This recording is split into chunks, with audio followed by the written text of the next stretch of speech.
Good morning students. जो हमने last class में एक कंसेप्ट किया था स्टॉक एंड फ्लो कंसेप्ट, और इसी के साथ में सेक्टर्स ऑफ इकोनॉमी।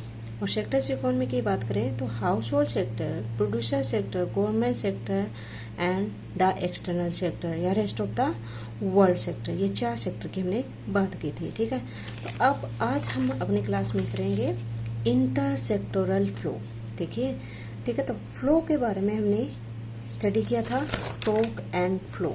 ठीक है, you revised it flow concept and then next आप इसको अंडरस्टैंड कर पाएंगे। ठीक है, तो इंटर सेक्टोरल, अब ये 4 सेक्टर की हमने बात की है। इन 4 सेक्टर के बीच में house hold, producer, producer, government, government, external sector, इनके सेक्टर में बीच में किस प्रकार से गुड्स एंड सर्विसेज का फ्लो होता है। तो हम अपने सिलेबस के अकॉर्डिंग चलेंगे, और हमारे जो सिलेबस में जो बात की गई है वो हमारे हैं 2 सेक्टर्स की बात। कितने?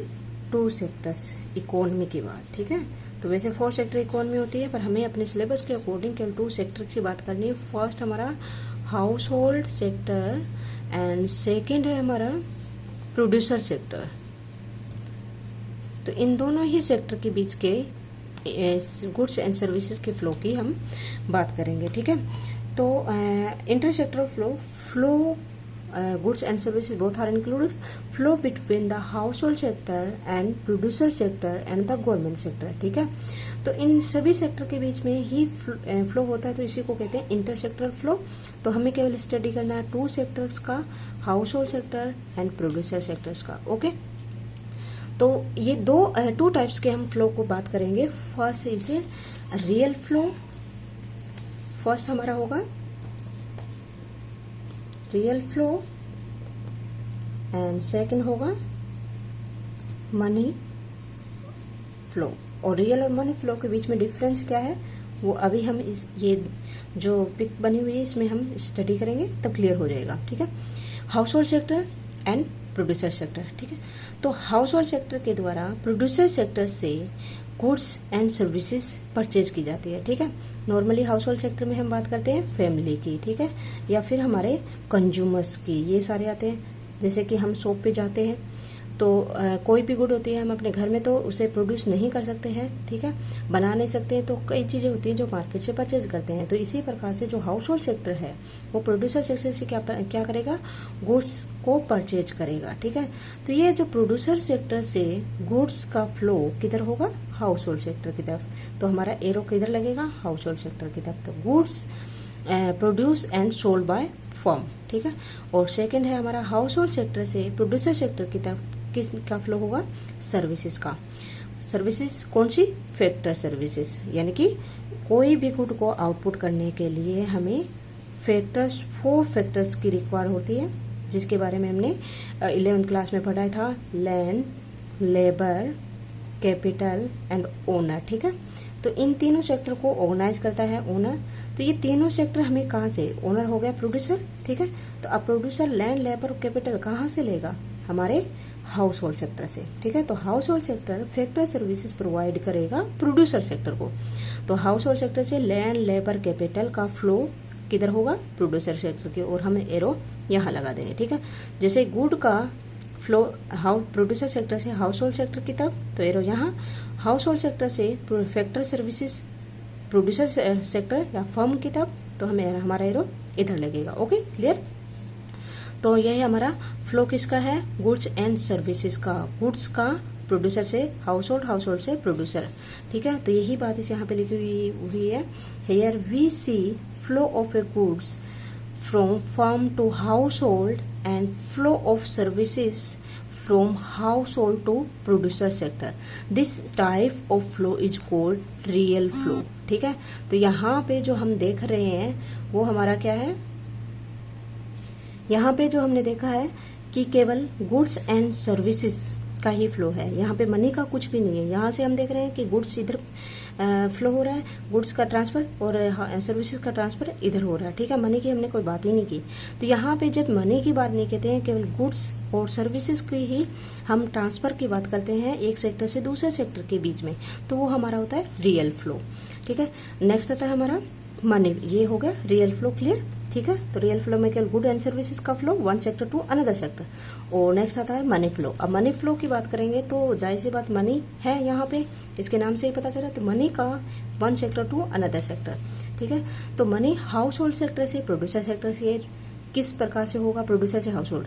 मार्केट में जाते हैं, शॉप पे हम कोई भी गुड परचेज करते हैं तो उसकी जितनी प्राइस होती है उसको पे करते हैं तभी वो गुड हमें मिलती है, अदरवाइज वो कोई भी प्रोड्यूसर हमें फ्री ऑफ कॉस्ट पे वो गुड नहीं देता है, ठीक है। तो जैसी बात हम उस गुड को लेंगे तो हमें कुछ स्पेंडिंग करनी होगी। जो कंजम्पशन गुड को हम करते हैं तो वो कंज्यूमर एक्सपेंडिचर होता है, कंजम्पशन एक्सपेंडिचर होता है। तो हाउस होल्ड सेक्टर से की तरफ से प्रोड्यूसर सेक्टर की ओर जो फ्लो होगा मनी का वो किसके रूप में होगा? Expenditure on the purchase of goods, ठीक है। तो हमने यहाँ पे देखा था कि गुड्स यहाँ से हाउस होल्ड ले रहा है, तो हाउस होल्ड के पास में गुड आई तो गुड के बदले में वो उसको क्या करेगा? उसकी प्राइस पे करेगा मनी के फॉर्म में। तो मनी का फ्लो होगा expenditure on a purchase of a good household sector to producer sector. इसी प्रकार से प्रोड्यूसर सेक्टर से हाउस होल्ड, तो हाउस होल्ड सेक्टर से वो प्रोड्यूसर सेक्टर क्या ले रहा है? Land, labour, capital. अब लैंड ले रहा है तो लैंड किसी की यूज कर रहे हैं तो हमें क्या करना पड़ेगा? उसके लिए कुछ ना कुछ रेंट देना पड़ेगा। और लेबर है, लेबर भी हमें फ्री ऑफ कॉस्ट पे नहीं मिलता, तो लेबर के लिए भी हमें क्या करते हैं? वेजेस पे करते हैं। कैपिटल के लिए इंटरेस्ट। तो प्रोड्यूसर सेक्टर क्या करेगा? रेंट, वेजेस एंड इंटरेस्ट पे करेगा किसको? हाउस होल्ड को। तो ये हमारा क्या हो जाएगा? Money flow.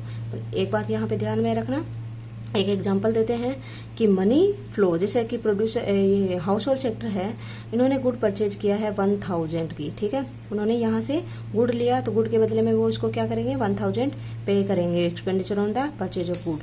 जैसे ही इसके पास में प्रोड्यूसर के पास में 1000 इनकम आ जाती है, इन्हीं इनकम को लेते हुए वो गुड्स को, नई गुड को प्रोड्यूस करेगा।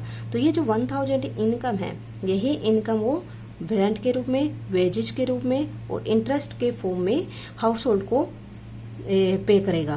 तो यही इनकम वापस से 1000 हाउस होल्ड की तरफ आ जाती है, हाउस होल्ड की ये इनकम बन जाती है। इसी इनकम को दोबारा से वो एक्सपेंडिचर करता है।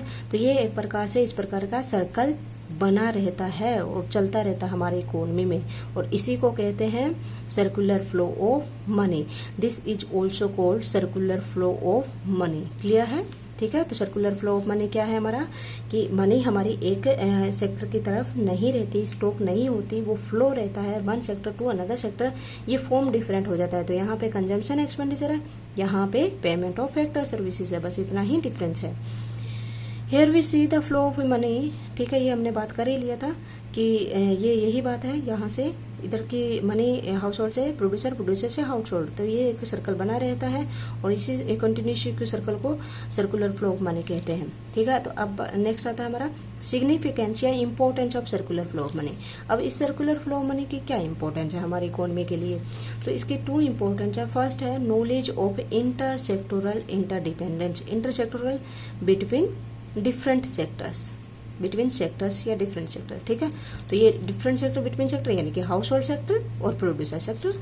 और इंटरडिपेंडेंस, अब इंटरडिपेंडेंस का मतलब क्या है कि house hold sector producer sector पे क्यों डिपेंड है और कैसे डिपेंड है, इसी प्रकार से producer sector house hold sector पे क्यों डिपेंड है और कैसे डिपेंड है, ठीक है।